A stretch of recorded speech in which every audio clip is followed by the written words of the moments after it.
4 ans après la crise post-électorale, les nouvelles autorités ivoiriennes semblent faire mains et pieds pour parvenir à une véritable réconciliation de tous les Ivoiriens. Mais aujourd'hui, avec du recul et à l'approche des élections présidentielles de 2015, où en est-on avec le processus de réconciliation? Quels sont les obstacles à ce processus? C'est justement de cela qu'il sera question dans votre émission Diamètre. Mesdames, Messieurs, bonsoir.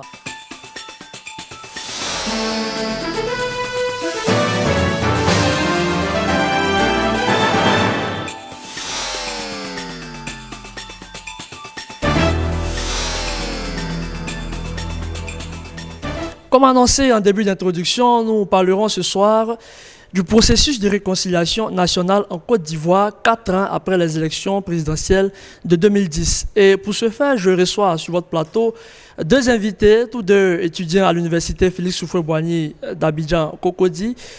Monsieur Antoine Kouassi. Monsieur Antoine Kouassi, bonsoir. Bonsoir, monsieur. Militant du FPI, je le précise.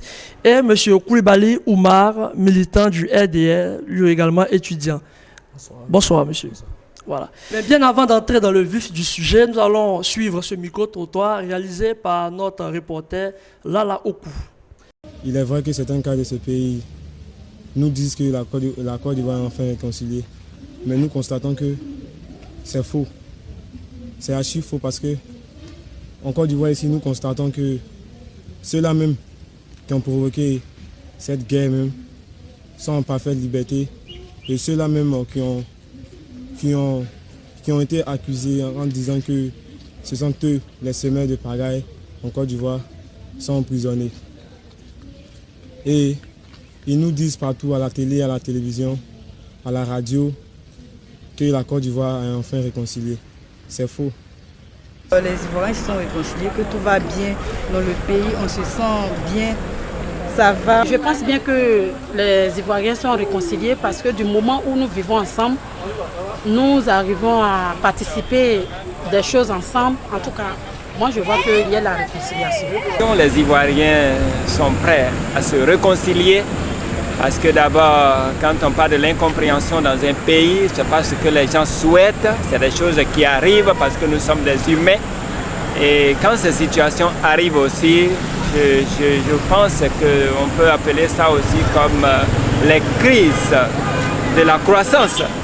Donc après cela, je pense que tout Ivoirien va maintenant penser à la réconciliation et tout Ivoirien doit vraiment nourrir le sens de la réconciliation parce que notre chère patrie nous coûte véritablement cher.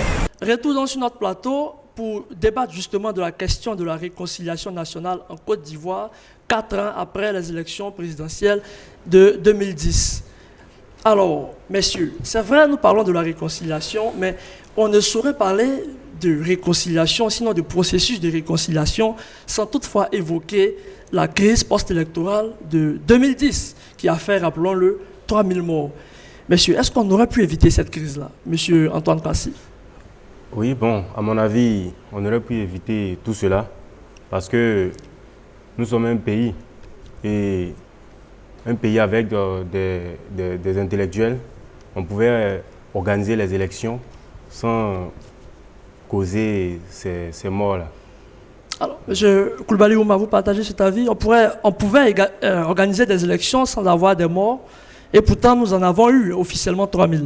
Officiellement 3000, je dirais que c'est un peu dommage, mais c'est déjà fait. Donc tout compte fait, il fallait passer par ce processus-là pour que la Côte d'Ivoire peut-être un temps puisse se retrouver. Donc du moment où ça a été déjà fait, il ne faudrait pas chercher qui l'a fait, qui ne l'a pas fait pour pouvoir avancer. Mais justement, comme nous parlons de réconciliation, il serait quand même judicieux de chercher à savoir qui a fait, qui ne l'a pas fait, pour que vraiment de tels actes ne se reproduisent plus. Ne croyez-vous pas? Voilà, effectivement, si on devait rentrer dans tous les paramètres et dans tous les détails, on aurait plus de mal que de bien. Donc pour ce faire, il faut passer l'éponge et avancer. Mais Monsieur Antoine Kouassi, aujourd'hui, où en est-on avec le processus de réconciliation en Côte d'Ivoire? Vous qui êtes du Front populaire ivoirien, le parti d'opposition, parti du président, de l'ex-président Laurent Gbagbo. Bon, tout à l'heure, M. Koulibaly a dit qu'on devait passer l'éponge sur ce qui est arrivé. On parle de 3000 morts, on ne parle pas d'un seul mort. Voilà. Lorsque on assassine quelqu'un, on dit que c'est un assassin. Mais lorsqu'on tue beaucoup, on dit ouais, c'est un conquérant. un pays où des opposants viennent pour tuer des populations, je pense qu'on ne peut pas comme ça passer l'éponge, puisqu'il y a encore le mal à nous. Et je peux dire que le processus n'est pas encore à son pic. Je suis désolé, mais je pense que M. Koulibaly Oumar. Je crois que M. Kwasi a un peu mélangé les débats, dans la mesure où il dit que les opposants viennent pour tuer. Et là, le parti RDR n'est pas venu pour tuer, puisque le RDR était sorti vainqueur. Oui, selon ça, c'est selon la communauté internationale. Oui. Mais la communauté internationale a proclamé, M. Soubarako a proclamé les résultats. Et c'est le RDR qui est sorti vainqueur. Dans la mesure où le RDR est sorti vainqueur, quelle est la position des forces? Alors, le RDR, faut-il le rappeler, c'est le parti du président Alassane Ouattara. Il faut le rappeler pour les téléspectateurs qui nous suivent depuis l'étranger et qui n'ont pas forcément tous les contours de la politique ivoirienne. Effectivement. Voilà. Donc, à ce défi-là, il faut faire la part des choses. Oui. Et quelle est cette part des choses? La part des choses, il est bien évident. Le RDR était à l'opposition lorsqu'ils sont arrivés au pouvoir.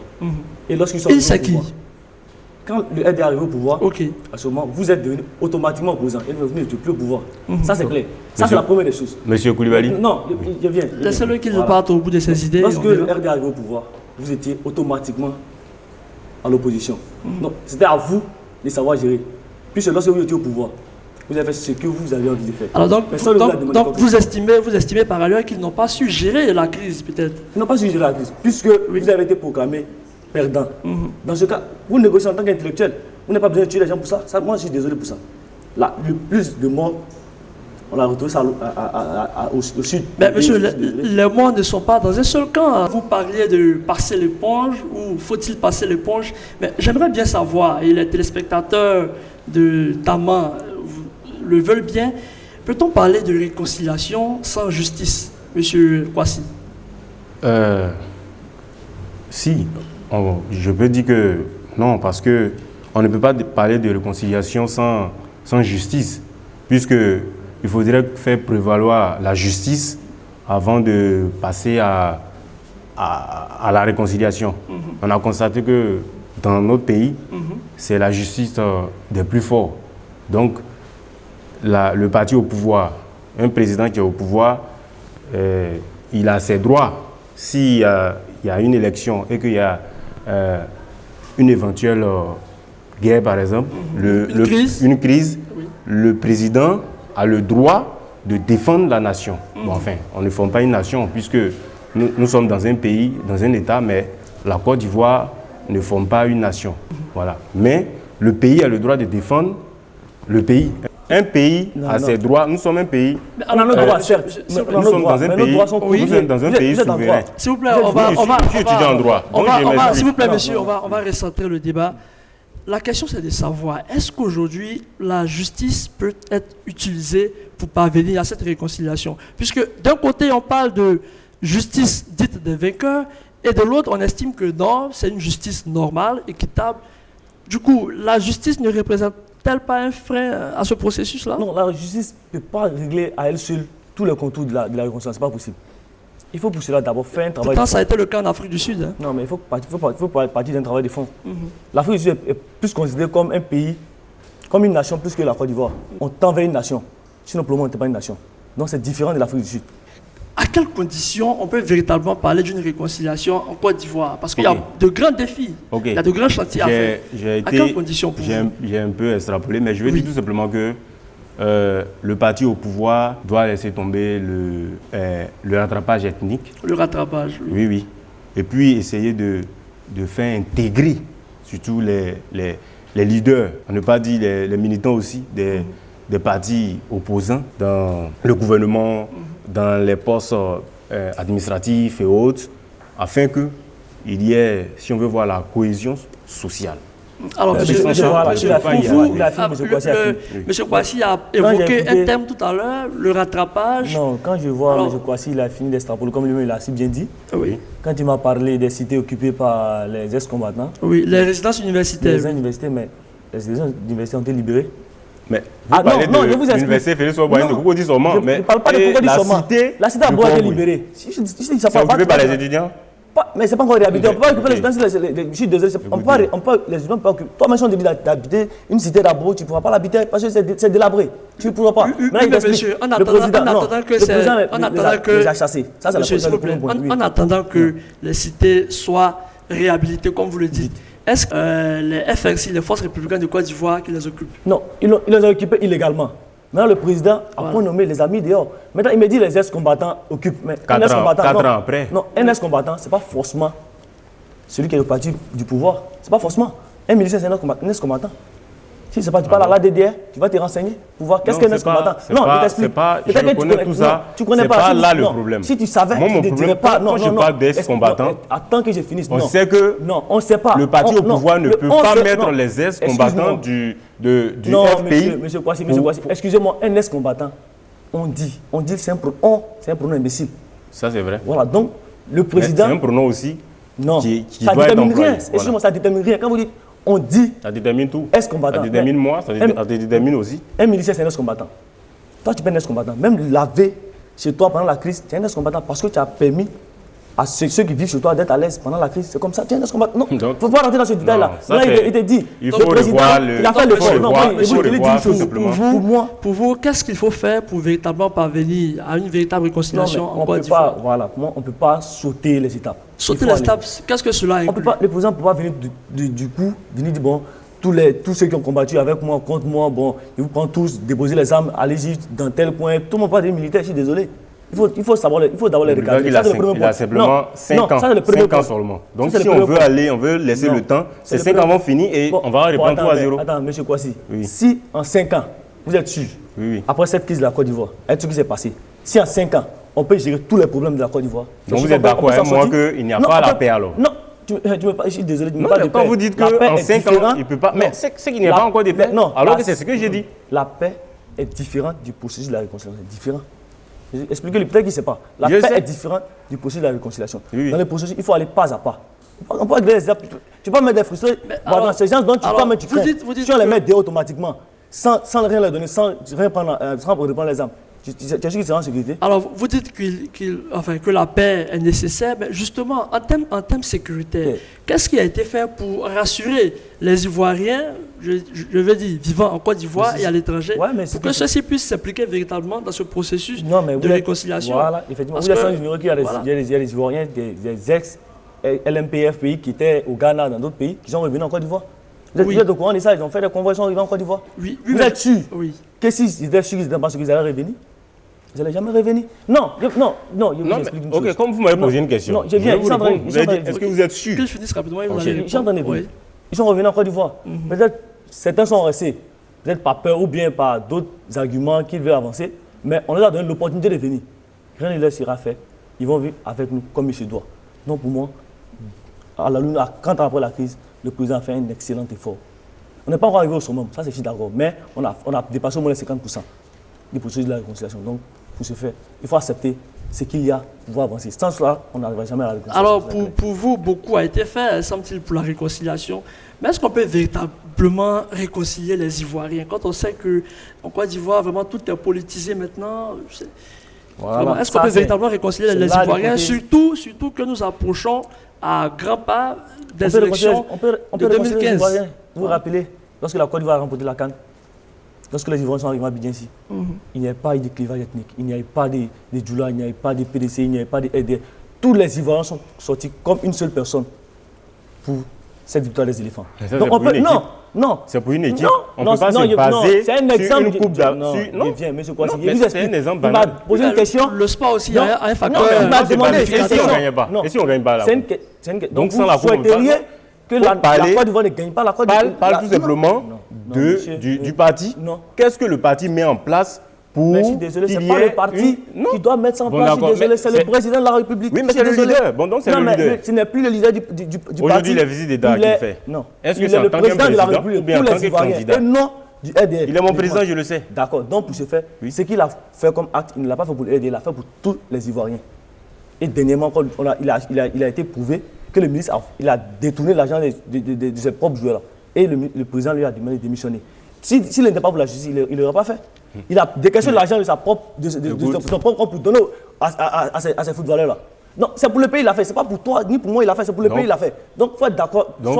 Non, accepte une chose. C'est que le président a fait un effort supplémentaire. Personne ne le refait. Donc, pour vous, on peut réconcilier les Ivoiriens. Même s'ils ont été meurtris, ils ont été divisés profondément par les nombreuses crises. Tout va partir de l'état d'esprit. Par exemple, laquelle est pris l'exemple de la CAN. C'est l'état d'esprit. Tout va partir du mental. Si tu es carré dans la tête, je suis désolé, tu ne pourras pas arriver. Tu ne vas même pas sortir, tu ne vas même pas voir ce qui se passe. Alors, est-ce que pour vous, on peut vraiment réconcilier les Ivoiriens? Ouais, moi, je ne me pose pas à ça.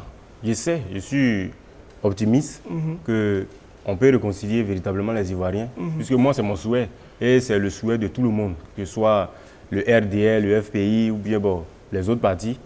Tout le monde est pour la réconciliation, puisque c'est nous qui payons le prix.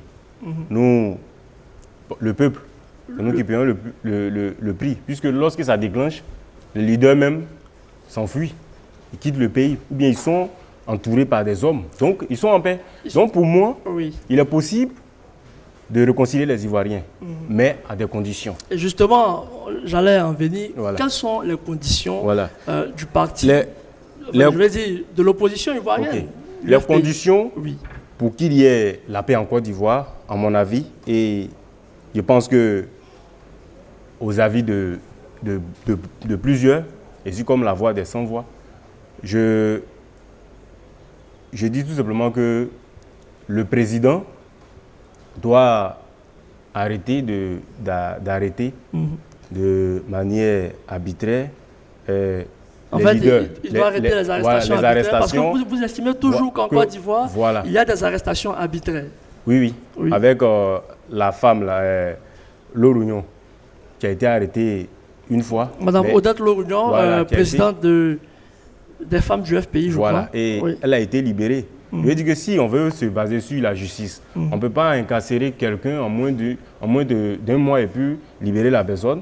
Ou bien soit c'est la justice qui s'est trompée en l'incarcérant, ou bien quelles sont vos attentes auprès du président de la République pour que vraiment les élections de 2015 non seulement puissent se passer dans un climat de paix, mais aussi et surtout dans un climat réconcilié? Ok, moi je crois, je dis ça parce que je crois encore au partage, à l'échange des émotions et puis le sourire encore en Côte d'Ivoire. Mais pour qu'il y ait une paix, il faudrait ramener la confiance dans le pays. La confiance doit remplacer la méfiance, parce que sans cette confiance, il ne peut pas y avoir de paix. Et on est tous d'accord pour la paix, mais la clé, c'est la confiance. En permettant aux autres militants, que ce soit opposants ou autres, de se sentir auprès, c'est-à-dire d'être près de leur leader, afin qu'ensemble, ils puissent... afin qu'ensemble, nous puissions tous aller vers la réconciliation et bâtir vraiment une nation forte pour qu'il y ait vraiment une émergence, comme il a dit, parce que 2020 est proche. Ok, 2020 est proche, mais messieurs, la réconciliation, les élections, qu'est-ce qu'il faut faire pour que vraiment tout se passe dans de bonnes conditions? Moi, je crois que M. Kouachi a tout dit. Le président a tout fait, comme il a dit. Il faut arrêter les arrestations arbitraires. Au moins, dans ce débat, on trouve un terrain d'entente. Non, il les a libérés. Non, c'est pour qu'ils comprennent. Peut-être qu'il n'a pas compris. Il les a libérés, certes, il les a libérés. Comme tu l'as dit, vous êtes en droit. Dès que vous ne connaissez pas les notions du droit, je ne sais pas, moi je ne suis pas en droit, je suis sociologue. Mais il vous dit...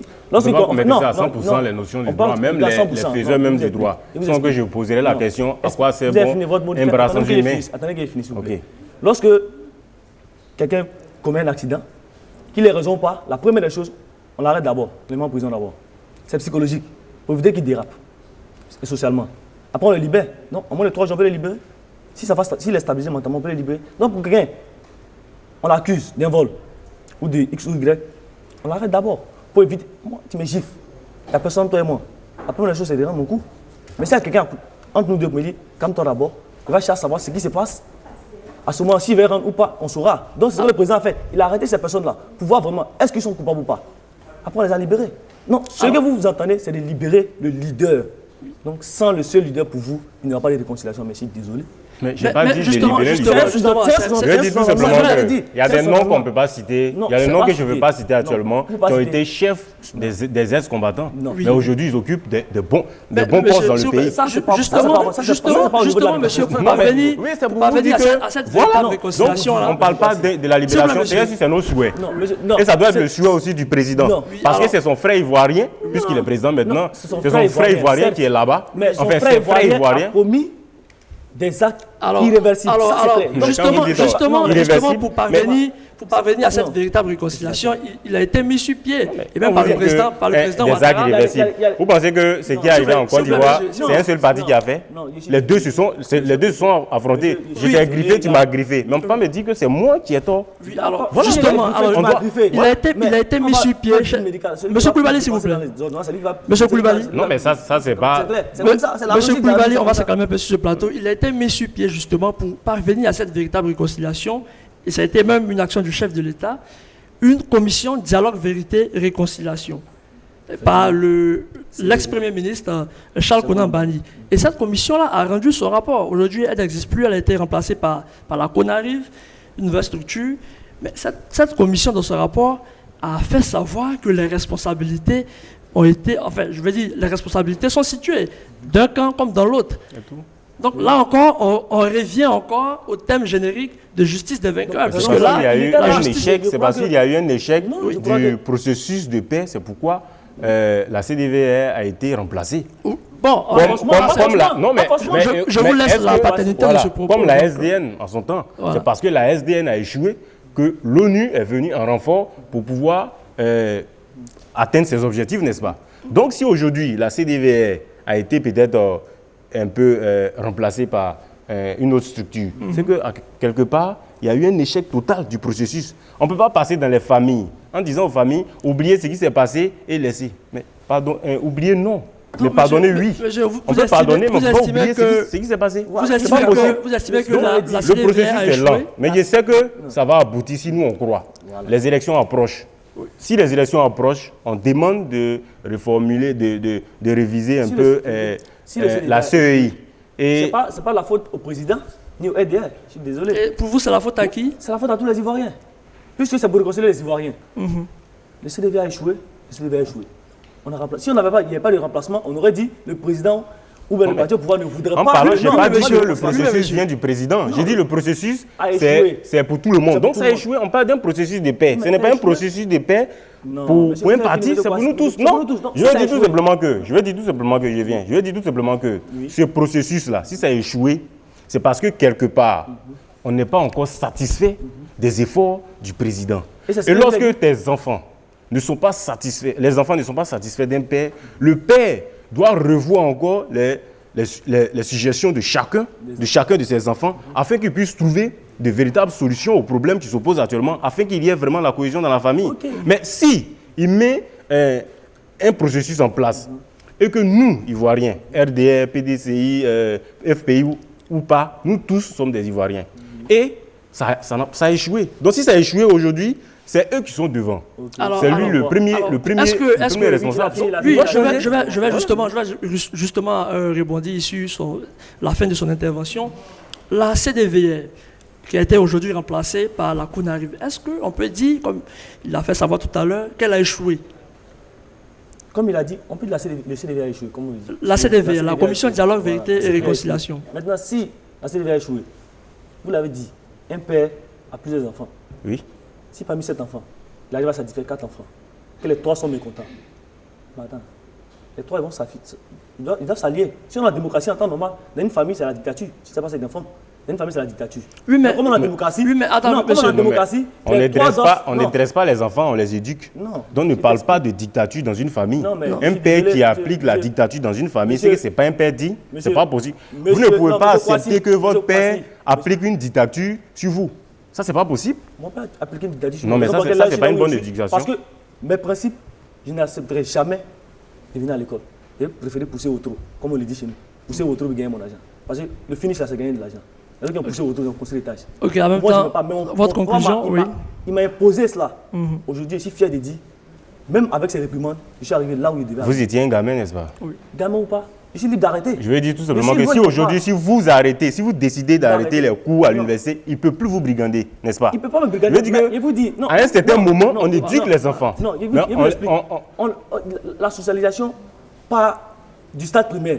Donc c'est ce qu'on m'a inculqué dès le bas âge. Oui, oui. Donc même son mécontentement sur un acte que je dois poser, je ne serai pas à l'aise. C'est comme ça. Donc du coup, le président, il a fait ses preuves. Tu es mécontent, certes, tu le fais savoir. Si tu le fais savoir, si tu vois que la minorité, tu ne fais pas de la minorité, tu te rallies à ceux qui sont là, tu vas me trouver des solutions. C'est comme ça.